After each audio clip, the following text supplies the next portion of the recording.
Yes, that's it. Cool. So welcome everyone. Thank you all for making it. And you want to do a quick round of introductions, saying your name and where you're based and what you're working on.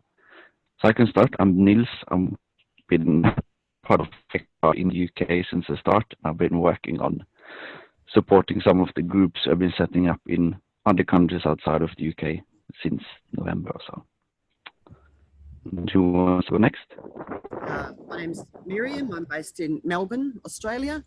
Jane and I have been getting busy setting up Extinction Rebellion in Victoria and also helping coordinate some of the other states in Australia. So yeah, I'm Jane, and I've got a long-term involvement in the climate emergency campaign and the campaign to declare a climate emergency.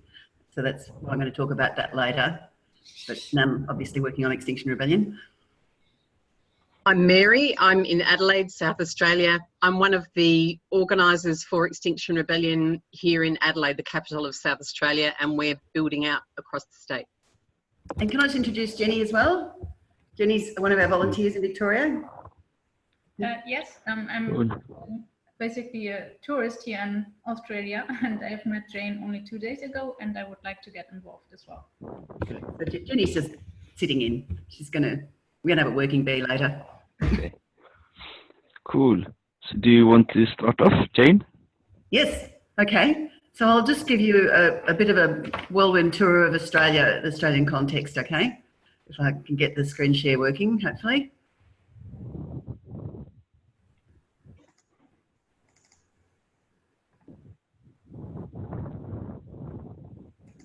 Okay, so this is some background about the campaign, the broader campaign in Australia.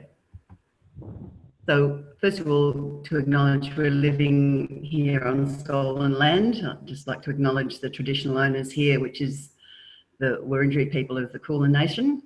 And this is an important part of the context. Stolen land, it's damaged land. It used to have a lot of water spread out over it. Now we have the water, as you can see, more like going out to the sea because the water is running down the rivers very fast. The main thing about it in terms of campaigning is it's absolutely huge. And so I'm down here in Melbourne, Mary's in Adelaide, and our capital is Canberra, which is actually in the middle of nowhere because Melbourne and Sydney couldn't agree which one was going to be the capital. And Canberra is really dull. It's not like stopping roads in London, I can tell you. We've got a Prime Minister who thinks that we shouldn't be afraid of coal. But we've got a lot of experience in disruptive civil disobedience, one of the earlier ones was the Franklin River campaign, which involved someone called Bob Brown, who'll feature later. Forest campaigns, Lock the Gate campaigns, which has been successful here in Victoria in getting a fracking ban. This is a campaign up in the far north, really in the middle of nowhere, a lot of these campaigns are, to stop a gas hub. This is another gas one, which was successful, the Bentley blockade. We've got a strong school strike movement here. But the bit I want to talk about is the climate emergency campaigning aspect. So the history for me anyway starts around 2007. We had a new Prime Minister, Kevin 07, who was going to take action on the greatest moral challenge of our time, but more or less immediately just was subject to the most amazing attack from the Murdoch press, ruthless attack. At that time, we had David Spratt and Philip Sutton, who were writing initially a submission to government, but ended up writing a book, and that, in Australia at least, was really the start of awareness that we faced an emergency and that we needed a World War II scale mobilisation to address it, that it was already too late for business as usual. So that's the launch of their book with the government, the Victorian Governor-General at the time. And that was taken up immediately by a lot of grassroots groups that are formed around Australia. And this is probably one of our best actions. This is 10 years ago in Canberra, where we actually did circle the entire Parliament House with emergency banners and red. This was at a grassroots climate conference. We were seen to be on really a bit of a roll. In 2010, the Greens got the balance of power, working with Labor. And at that point, we also had, well, in the years leading up to that, we had a group called Beyond Zero Emissions. So this is a think tank. And they were working on a 10-year emergency transition plan, but using engineers and volunteers. It was a very technical plan, but all inside that emergency perspective already by 2010. But of course, yeah, we had the next round of incredibly vicious attacks on the Labor government with Bob Brown and Julia Gillard. And this fellow is Tony Abbott, who then became Prime Minister. We were working really hard. We had this idea that we had to make it the transition decade because it was still only 2010 then. And we did giant human signs. It's a giant human sign climate emergency. And this is an even bigger one that we did down the beach. And we seemed to be on a roll until, of course, Tony Abbott got in 2013. And that was our Trump moment. We had already David Spratt and Philip Sutton still both working on think tank type things. So by then we had the Breakthrough Institute, and David Spratt did these two, one of them after Paris, looking at the Paris targets, looking at the idea of carbon budget, and even then saying that we had zero carbon budget left. So we had the ideas, we were trying to think how to put them into action. We knew we needed to move into emergency mode. We needed a World War II scale mobilisation. We could not work out how to do it. And then we were watching what was happening in America with the climate mobilisation. But they were saying that they were getting people to pledge to mobilise, and we just could not think how we could make that work in Australia because Australians don't pledge. Our attitude to World War II is different. But we were watching with awe, really, as they got Bernie Sanders on board with the World War II scale mobilisation, and in fact got it into the Democrats' platform, which I think is something that people don't really know. But then in 2016, we had the catastrophic bleaching of our Great Barrier Reef, which is very much loved in Australia. And suddenly a number of us, about half a dozen, came clear that is the thing that we do in Australia. We don't pledge to mobilise, we declare an emergency. And so we suddenly had this brainwave about the messaging, and that we needed to talk about declaring a climate emergency, moving into emergency mode, as we do in times of natural disaster, which has always been a big feature in Australia, fires, floods, all that sort of thing. This is people cleaning up after a flood. So we liked the emergency message because it had the danger, but it also had this idea that you work together to fix it. So we started a campaign, which of course included a petition, but it also included attempts to get sign up from elites, basically. So even though we were in the middle of another federal election at that point, we actually got support from all the major parties, well, from people, ex-politicians, retired politicians from all the major parties, Greens, Labor and Liberal. We've got one Liberal, which is our Conservatives. So that's John Hewson, who had been leader of the Liberal Party. We did a big advertisement in The Age, and even in the midst of the federal election, it was a very crowded space then as well. We were with a Liberal government again, and we did a strategy of reaching out to trusted messengers who could actually talk to the Conservative side of politics, including having a tour by an American defence analyst. And Disaster Alley was something that David Spratt and Ian Dunlop wrote at that time about national security risks. More recently, we've focused on trying to shift the narrative inside the NGOs, the large organisations and the Labor Party, and particularly addressing this idea that fear doesn't work, looking at the evidence that basically it works just fine and it's used all the time in public health. And for us, it was particularly important as well that it's the absolute standard messaging in an emergency. You tell people what the threat is and what to do. The other thing that we were trying to really highlight was the idea of existential risk and the idea that the IPCC was systematically underestimating and couldn't really be trusted to provide an honest assessment of the risk. So these are all publications that are available at the Breakthrough Institute for free. What lies beneath was about the underestimation by the IPCC. And one of the exciting things about it was that the foreword was written by Schellenhuber. So even though David Spratt's not a climate scientist, he got the backing of one of the most eminent climate scientists in the world to say that we're at the end game and that unprecedented action was needed. So yeah, we've been focusing on the fact that it's an existential threat and that we're running out of time, tipping points and all that. We've tried the World War II scale message, but we tend to say of a speed and scale never before seen in peacetime because that just works better. And we've been focusing on zero emissions for a long time now, but we've been more recently focusing on the need for drawdown as well and the idea of natural methods, particularly restoring our land because it's so incredibly damaged. So one of the things we started doing early on was, which was really part of this idea of trying to engage elites, was to get candidates at elections to pledge to support the declaration of a climate emergency.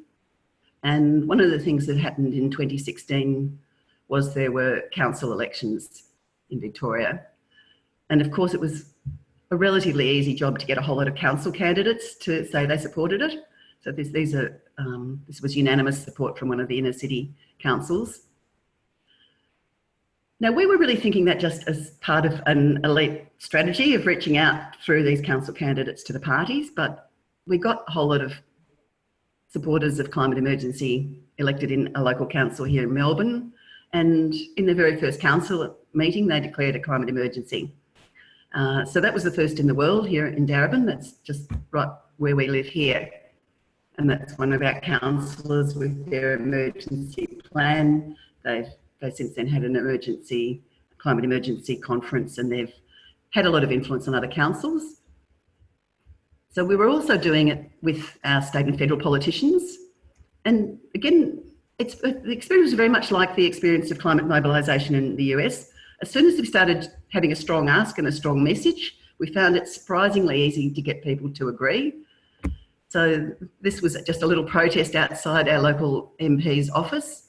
He was not by any means, he's Labor, but he's not by any means a supporter of climate action. And he came out and signed up, partly I think because he was in a Labor Greens marginal seat. Later on, when he left, we had a by-election and we had another Labor politician, Jed Carney, sign up. This is a Greens, senior Greens politician. One of the things that came out of Jed Carney signing up is that she actually gave the whole of the shadow cabinet this book, Don't Mention the Emergency. She helped me go around Parliament House talking to all of the shadow cabinet. And yes, that's where I saw the banner outside. It's still there every day on sitting days. Now, we've got quite a bit of value out of Jed because she really has stuck with her promise. So she actually got some at least emergency message through the federal Labor federal conference. And we've even seen the leader of the opposition using some emergency language. Certainly the Mark Butler, the Environment and Climate Shadow Minister, does. So now we're in what the large groups are calling the climate election. Unfortunately, it's the climate election rather than the climate emergency election. But anyway, it's right up there in the public awareness. A lot of the large groups, though, are focusing on Stop Adani as their climate focus and are still really avoiding saying anything about there being an emergency. So a lot of the people that could be supporting Extinction Rebellion right now are in large meetings like this, getting fired up to run Stop Adani campaigns during the federal election. We've got more school strikes coming and we've had a presence at the past ones and hopefully will again. We're starting to do some things which Miriam and Maria will tell you more about, including banner drops, protest at Murdoch Press, painting the streets, die-ins, and One of the things that's very important is that the campaign to stop Adani, which is up in far north Queensland, just very, very far from anywhere, is continuing. And there's a whole lot of major things going on there, including there was a week of action, which was a combined week of action with Extinction Rebellion and the existing nonviolent direct action anti-coal groups.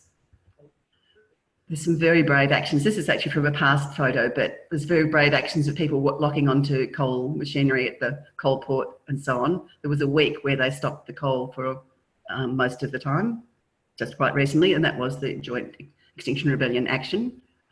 And we've got another great big one coming up. We've got Bob Brown, the Greens guy who was in the Balance of Power with Julia Gillard, leading a convoy up from the very south of Australia, down in Tasmania, right up to the Adani camp.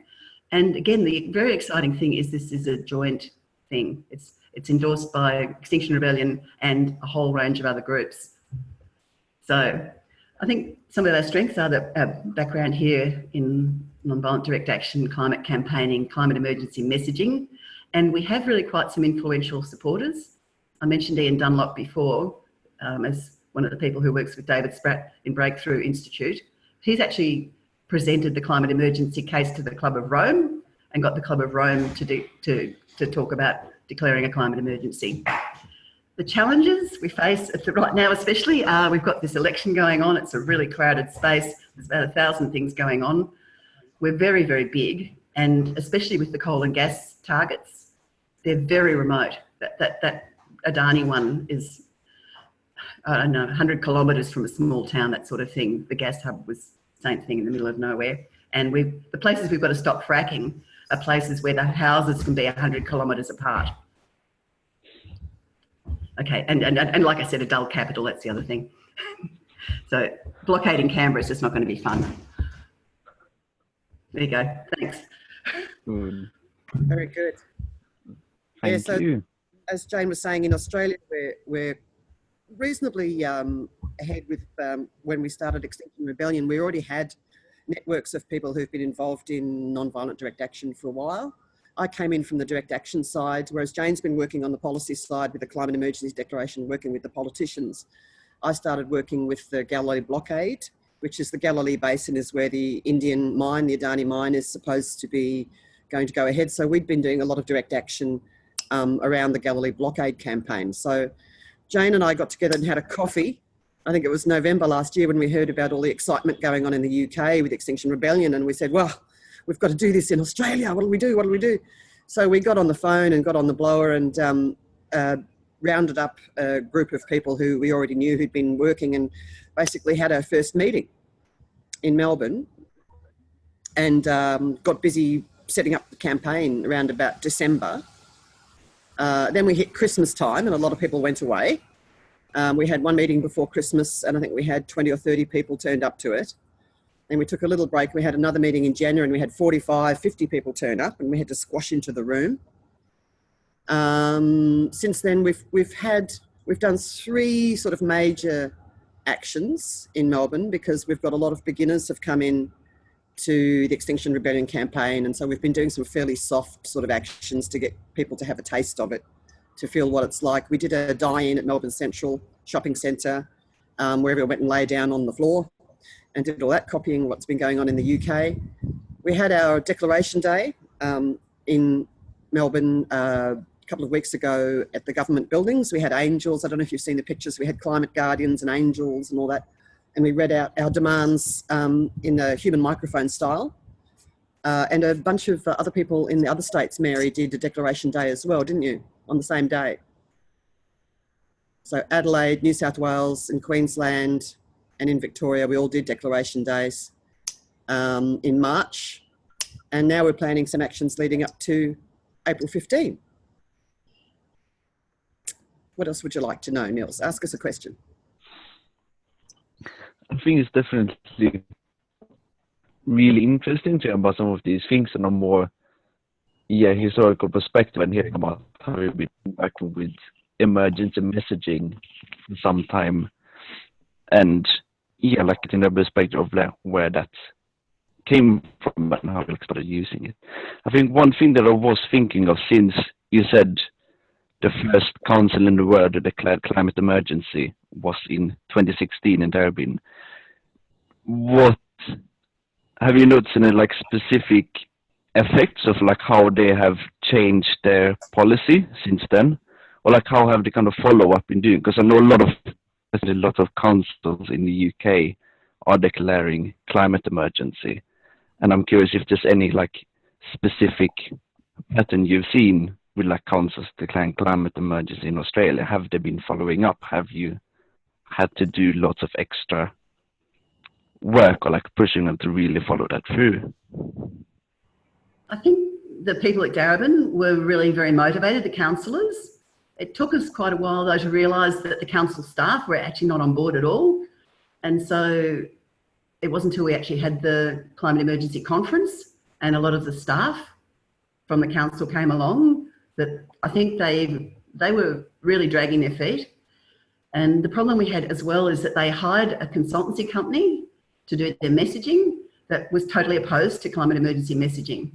So I think there's a lot of sincerity going on behind the scenes. There's really good stuff, including having climate as the frame for council decisions, but it's not very public. They haven't done very well on the climate messaging, despite spending months agonising about this. The next door council actually, I think, is probably doing less, but has hung a big climate emergency banner on the town hall. And I think in some ways, if Darebin had just started by doing that, it would have been better. But they've been enormously influential in terms of getting other councils on board. There's a lot going on behind the scenes. The thing that makes people a bit despondent is that you go through Darebin and you still can't really see anything different. Yeah. But I think you will. I think you will. And I think that whereas it took us really years, and it took us 3 council elections to get a climate-friendly council and to get this declaration, now people are just basically walking up and asking. So I think that the fact that anybody in authority is using the words climate emergency is really shifting people's perceptions of what's possible. And in some ways, maybe that's the most important thing, because we need to get the federal government to declare an emergency. And I think probably councils just shifting the dialogue to make that possible, shifting the Overton window, is maybe the most important thing they can do. In South Australia, we've had our first council in Gawler declare climate emergency only within the last couple of months. And already we had a single week in the last month where 3 different councils were debating a climate emergency motion. To me, the fact that in the last year they were debating whether to divest from fossil fuels and decided they couldn't divest, and now they're prepared to debate emergency, shows progress, but also suggests that they're maybe not ready to take the fundamental steps necessary to really act on emergency, Nils.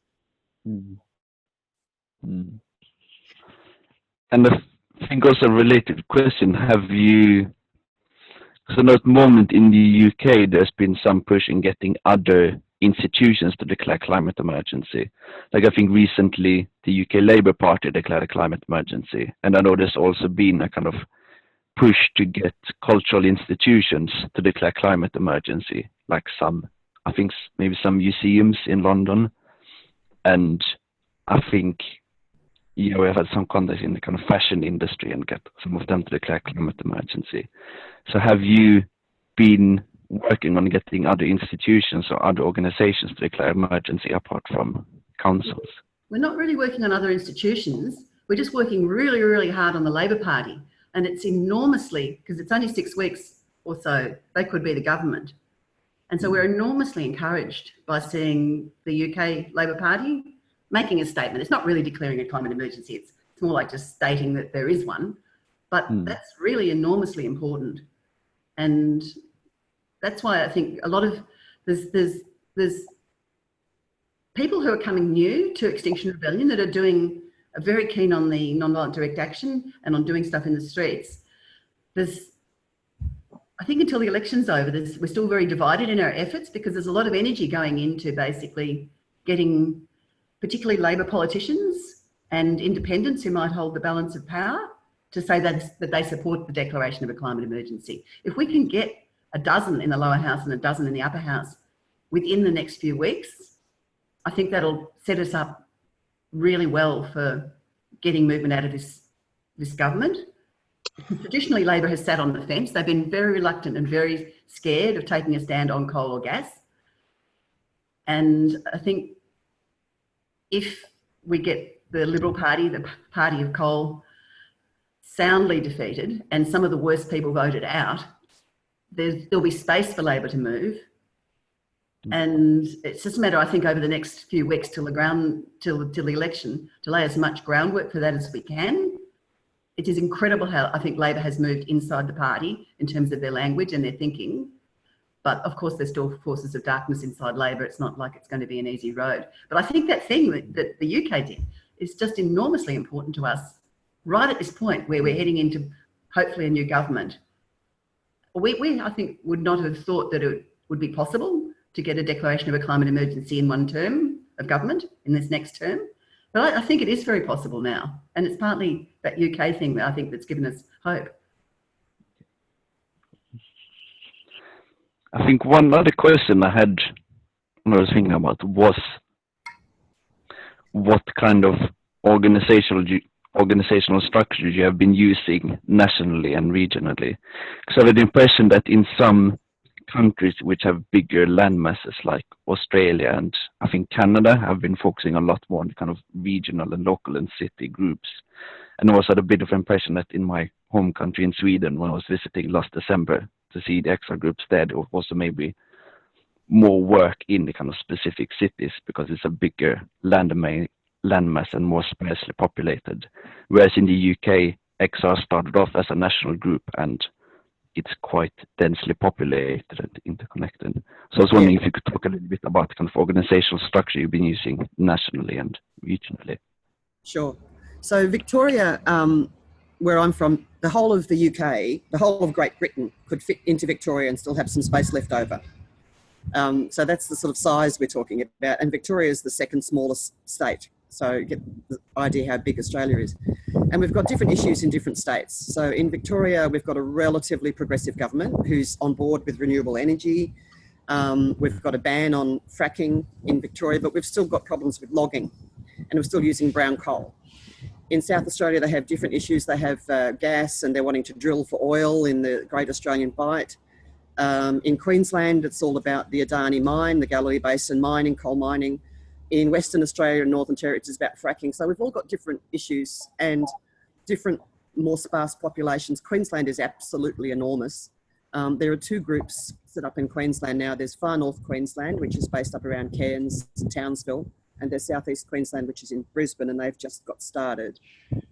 Tasmania, I only spoke to a chap a couple of days ago who's setting up. So what we did in Victoria, because we were sort of the first cabs off the rank, as I was saying before, we already had a pretty strong environmental network and lots of people very connected.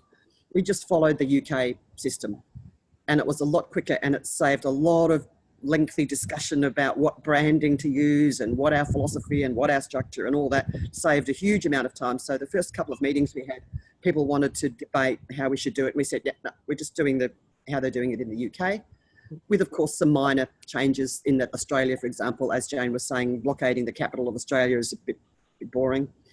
It all happens when Parliament is sitting, but the rest of the time Canberra is not that exciting a place. So we've been focusing our attempts in Melbourne on the CBD at the moment, the Central Business District, which is where most of your peak hour happens, most of your business happens. And Mary was, I think you guys were the second cab off the rank in Adelaide, and we got in touch, didn't we? And you basically followed the UK system as well? Yes, very much so, and grateful to have that resource. We started, I think, in late November with 3 people, and we just started going. We didn't hear back from the UK when we'd signed up for the International Rebellion, so we just started work. And at our first meeting in late January or early February, we got 70 people asked for tickets, which is huge in this town. And actually, Australia is so widely dispersed that the situation in our state is really different to the one in Victoria. So here, larger NGOs barely have a presence. 350.org hasn't managed to get a presence. Greenpeace don't really have a presence. The Australian Conservation Foundation don't really have a presence. So big NGOs treat our state as not really worth the organising effort. And I've been working with a climate action choir where we will we will go and add value to anything that we see as connected to climate, and we've been doing this for years. So is it about oil drilling? We're there. Is it about fracking? We're there. Is it about climate? We're definitely there. And we organise our own events. We've organised our own divestment protests. And so we've been building capacity through that rather otherwise unpromising sounding kind of avenue for some time. And that's set us up well, actually. There are a lot of people who've done low-end non-violent direct action through us who are now stepping up and coming to training in the coming weeks. For Declaration Day, we did a procession through the city. We delivered our demands in person and read them out aloud outside of Parliament, outside of the local newspaper, and outside of the government buildings in the centre of the city. And we've got a clandestine action and a public action organised for the 15th, and we're doing banner drops. We've already got a group south of the city. So we've set up a working group structure, much like the one in the documents from the UK, and we're treating our down south group as a local group. And in fact, the other day we had a conversation along the lines of the Extinction Rebellion South Australia is like the group in London, and the group in Wollonga is as if there's another group in Bristol. And yet we've still got to build up scaffolding for a national organisation, because you're right, we're taking the reverse approach. You started with a national organisation in the UK and built out to local groups, whereas we more or less have to, because we're so dispersed, start in the States and build up to a national organisation. That said, we do have some national resources. We've got a website that got set up early on, and a database. So we've got a mailing list, which is national. We've been doing some national fundraising. We've got a national Facebook page. So we do have some national structures, but then the states are also doing their own thing. For example, the fellow in Tasmania who got in contact, who wants to set up, he's delighted that we've already got some Tasmanians on the mailing list. We've already got a discussion forum so that we can all talk to each other. We can share artwork. We can share some money. We might be able to give him a bit of money. So we have got some national infrastructure going as well. And we do have link-up calls, Zoom calls. We lurk in each other's Facebook groups so we can find out what's going on. We've got fairly chaotic, but at least working on ways of sharing, for example, our training resources. And that's been, I might just mention that because that's been a really exciting thing. I've done a lot of training in Victoria, and it's been quite incredible, all the people, how many people have been incredibly enthusiastic about being part of it. And the other thing is just how incredibly well it's gone in country areas, in quite conservative areas too. And I was really quite surprised by that. I got booked in to do some talks in the country, and I thought I was really going to be wasting my time, but pretty much everywhere I went, it's like a little Extinction Rebellion group just formed itself. So it's really quite extraordinary how successful that talk format is. And I think, we had already sort of, it's an emergency, we've got to move into emergency mode. We had that already going back in 2016. The bit that I think that's new and that's really, really exciting and useful is that idea that you only need a small number. The thing that got me just so ecstatic at the end of last year was just this idea that 500 people in jail has more power, or at least equivalent power, to 1 million people in the streets, and is so much easier to organise. So, I think after spending just months and months and months on the People's Climate March for really not much result, the idea that we can just get a sizable but not that large number of people arrested and that you can shift the conversation, I think people are really inspired by that. I think just a note on that last bit, it was one of our aims, from the start, to get to the front page of The Guardian. And we actually did get that early this week or last week, when there were, I think, 10-15 people who went into the UK House of Commons or Parliament and stripped off and naked and locked onto the furniture. And that got kind of picture on the front page of The Guardian. So it might not even need 50 people in prison. It might need 15 people who goes into Parliament naked. It was on the news in Australia. It was on the radio news in the morning. It's the first time it's been anywhere except in The Guardian in Australia. Oh, and just one little mention in the Murdoch Press we got. of the Australian Extinction Rebellion when they were locking on in Queensland. But the first mention of Extinction Rebellion International was on the radio news from that naked protest. It was fantastic.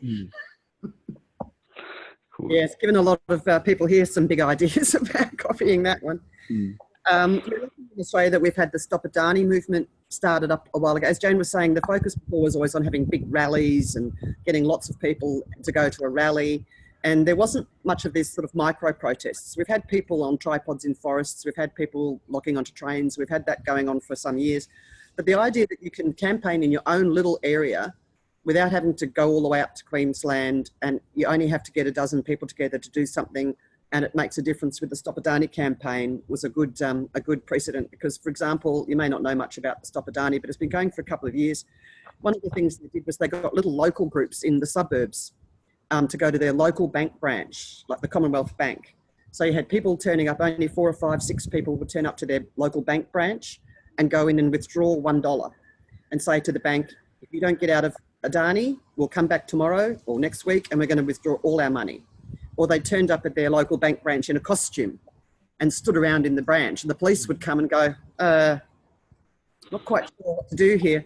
So that concept of micro protests in your own local area has been very useful, one that we can build with with Extinction Rebellion. So we've already got a little group in on the Surf Coast. We've got a group wants to set up in Gippsland. So there's areas even in Victoria, and they can do little bits and pieces in their own neighbourhoods, which is a terrific model for us to follow in Australia because we're so spread out. Just think another thing about the messaging too. Like one of the things we were trying to work on in that messaging booklet was we were saying to the campaigners, you really got to say people are going to die. It's not just animals are going to die. But we couldn't think of a catchy way to say it. And so that's why, again, Extinction Rebellion, it's got the sort of problem in one word and the solution in one word. It's just amazing. And I think also we were stuck on how to campaign on it. Like it's easy to, well, it's not easy, but it's sort of, you can have all these concrete objectives, you know, like the Adani mine or some gas mining thing, but how to make climate emergency real, immediate, dramatic, newsworthy was just really beyond us. But I think things like the blood of our children and the whole chalk spray painting too, the flares, it was this idea of how to make protests in the city that anyone could do dramatic. And another real inspiration, I think, is the one in New Zealand where they shut off the water to the Department of Water and Environment. And it was really only half a dozen people or something locked on there. I think that's what's been so inspiring. I think it's very hard. Like it's a great idea, but then you go, well, okay, so what's our incredibly creative, inspiring, daring thing going to be? It's not as easy as you think to come up with an idea, but at least we've got inspiration, and I think we've got an idea of what we're trying to do. Now we've just got to find ways to be really creative and also courageous. I think the other thing that really works in the talks and in the Extinction Rebellion message more generally is this idea of, well, look, this is a time when you have to actually decide what you want to be remembered for. And I mean, early days, I think we were getting sort of like 50-50 sign up. Lately, we've been getting 70, 80, 90% sign up saying I'll be arrested. It's really quite extraordinary. But it is that really, I think it's that moral appeal at the end about, well, how do you want to be remembered? What are you prepared to do? Okay, come on, let's do it. It's quite extraordinary. Yeah. Just another bit of the context I just might mention is the problem we've got, which might be a sign we're winning, is that we used to always say to people that you'd get a lot of warning before you were arrested. And even up in the protest camp at Adani, it was always like that. They've just started rounding up some of the anti-coal protesters for stuff that happened, very minor stuff that happened last year, and threatening them with all these charges. So I think it might be a case of first they ignore you, then they laugh at you, then they give you a really hard time. But that's part of the context that's making it a bit difficult for us at the moment, because all the things we would ordinarily say about non-violent direct action training are a bit up in the air because we just don't know what they're doing. We don't know whether they will end up in court, these people, or whether the basically fairly relaxed sort of context we've had where, you know, you get a lot of warnings if you're going to get arrested for trespass or that sort of thing. You get a lot of, well, we thought we had a lot of choice about whether we got arrested or not. Now they're rounding up people, say, who are even just taking photos. Yeah, the mining industry is feeling very threatened by the anti-Adani protests and people locking onto trains, and they've started clamping down. It's definitely coming from politics. The trick with Extinction Rebellion is going to be to get the mainstream, middle class, mums and dads, grandmas, grandchildren, school children, everyone involved. We get so many people that they can't possibly arrest us all. One of the things in Australia has been, up until now, it's always been the sort of young kids with maybe dreadlocks and tattoos and all that sort of thing who've been involved in protests and locking themselves to trains and trees and all the rest of it. And it's very easy for the mainstream media to dismiss them as radicals and, crazy people and unemployed and dole bludgers and all that. But once you start getting everyday mainstream people dressed in normal clothing, turning up to events, saying, I'm prepared to be arrested, then it becomes a much more powerful message that is much harder to ignore. And, I'll just get the sun out of my face, and is something that people can identify with. So you can get more and more, I think it's going to really snowball.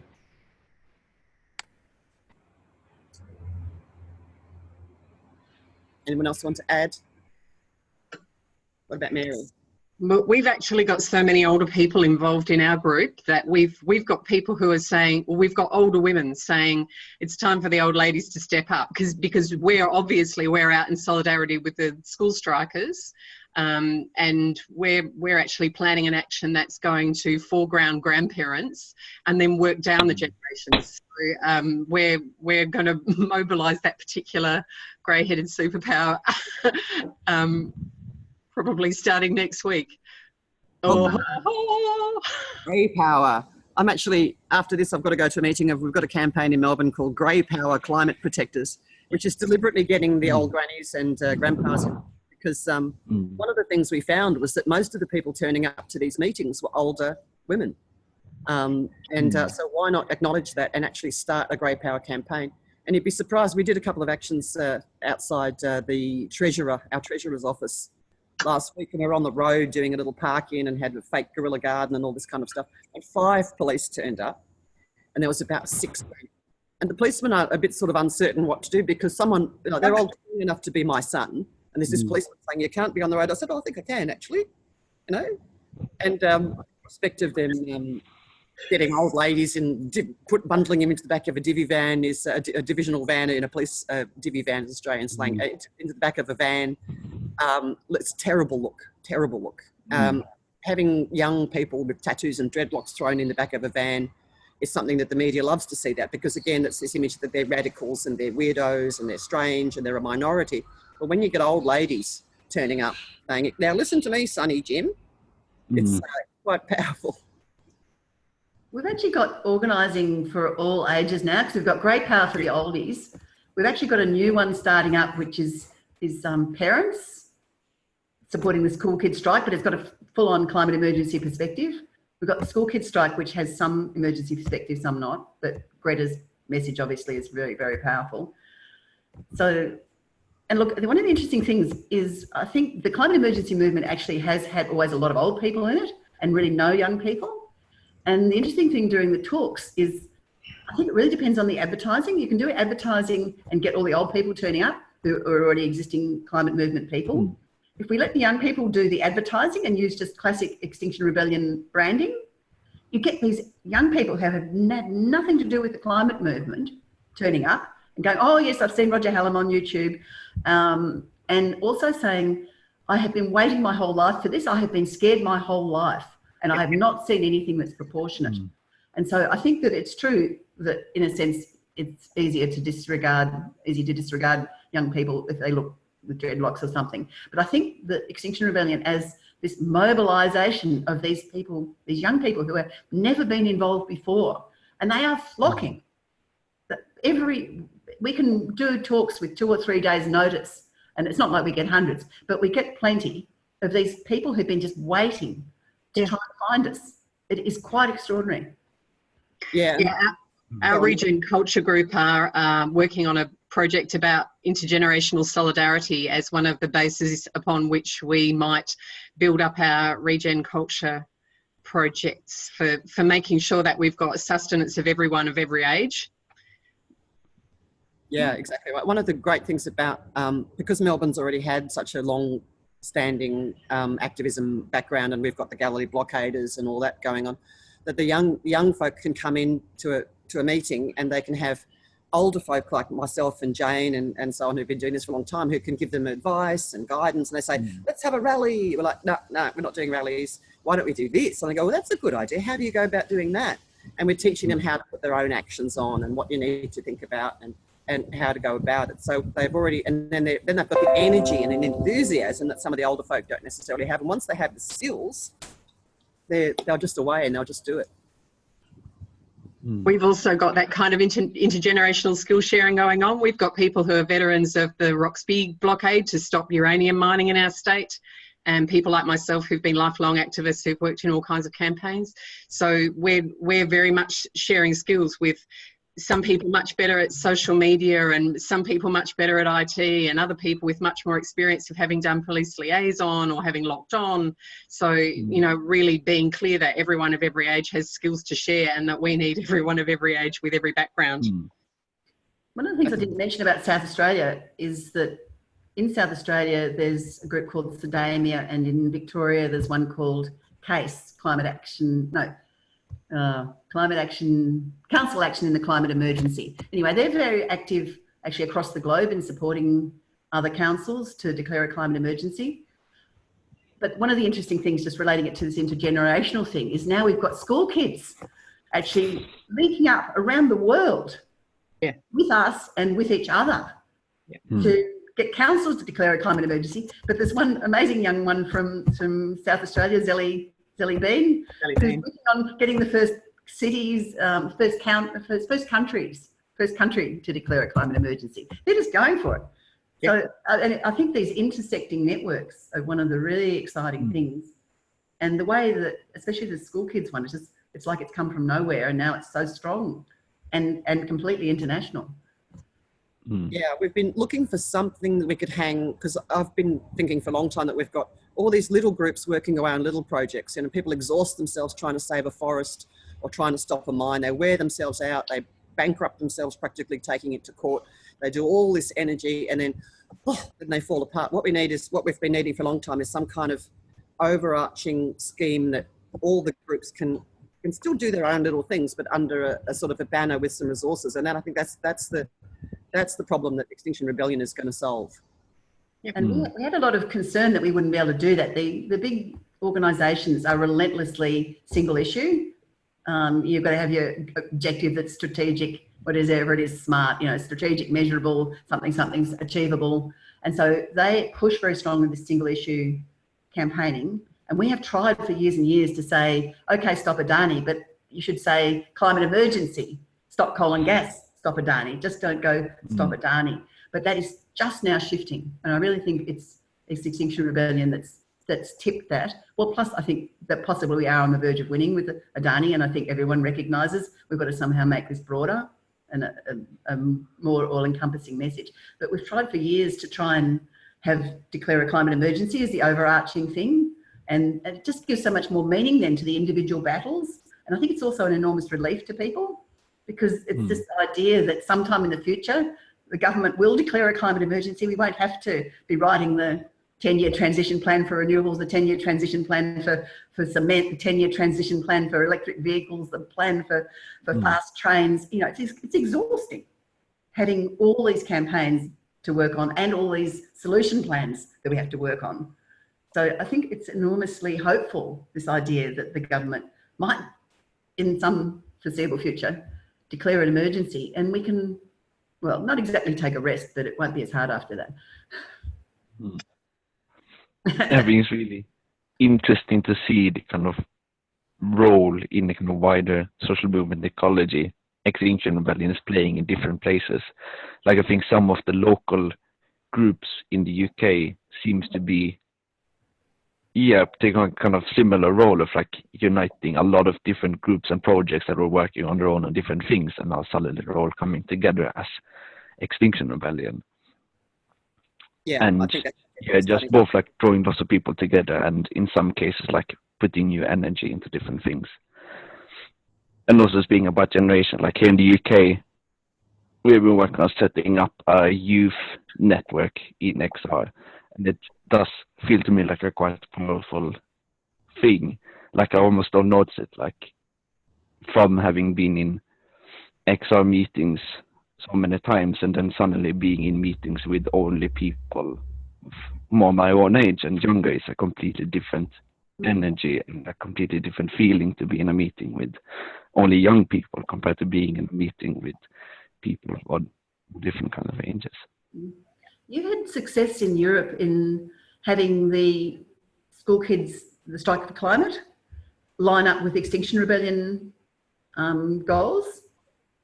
We haven't really here, but I'd be interested to know how that's happened. I know obviously Greta was a link right from the start with the initial declaration day in London, but that's really, I think, quite an achievement to have the school strikes lined up on Extinction Rebellion demands. Yeah, Australian strikes have got their own demands. It's number 1, stop Adani. Number 2, no more fossil fuel extraction. Number 3, renewable energy by 2030, which are they're not incompatible with Extinction Rebellion, so that's okay. They're not incompatible, but they don't have that Extinction Rebellion intensity to them, whereas the European ones do. I'm not sure how you did that, or how that happened. Carry on. Miriam's going to go. Yeah, You guys thank you. keep talking. Okay, thank you. I'm not sure exactly how that happened. I just know, or like I've been aware that there's quite close links in many countries between the people who are working on supporting the school strike and the people who are involved with Extinction Rebellion.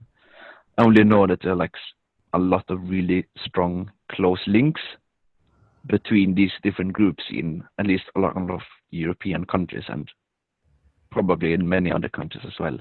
But I'm not sure exactly how that came to happen, and I didn't know that was the case, that was a kind of thing specific to Europe. We're actually spending a fair amount of time with people who are involved in other organisations, sometimes in very small numbers. Like I've met with the key person from Sidamia who has told me that she is basically the only person in South Australia working on that local council campaign. So I'm spending quite a lot of time with people who are concerned that Extinction Rebellion is inappropriate. It should have small, manageable, achievable goals. Oh, no.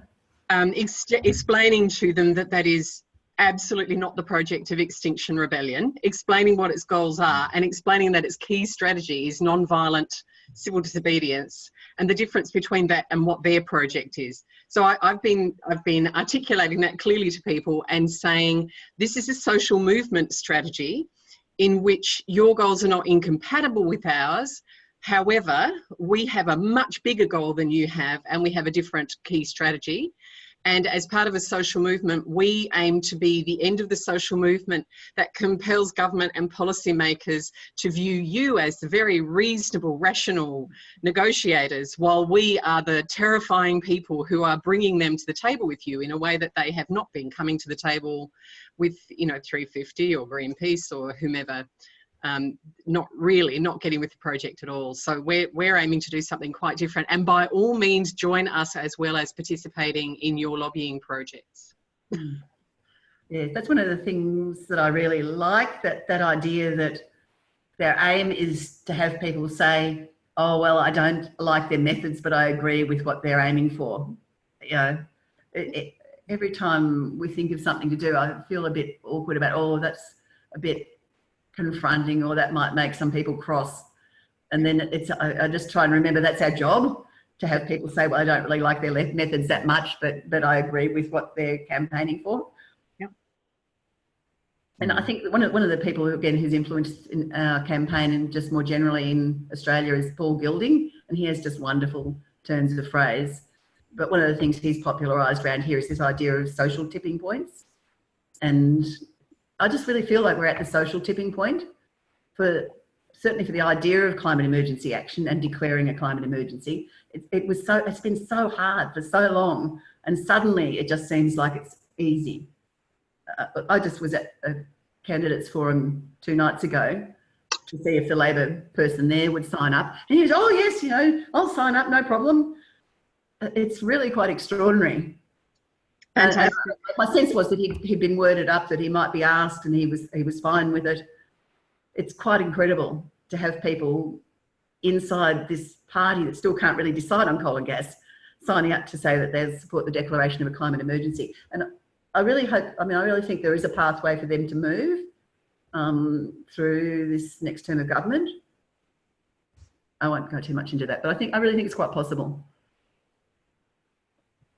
Yeah, I think we need the Labor Party working on a Green New Deal, to say the very least.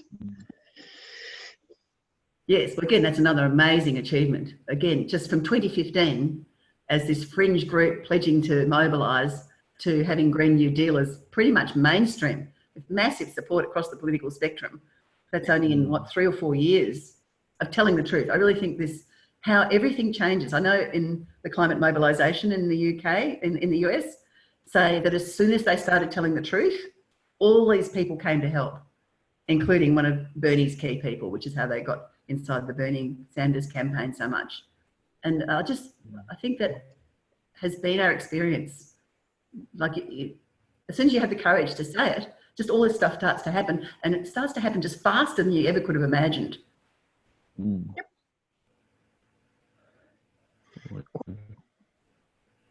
Well, thank you. My final note, as I close the recording. Okay. Okay, goodbye.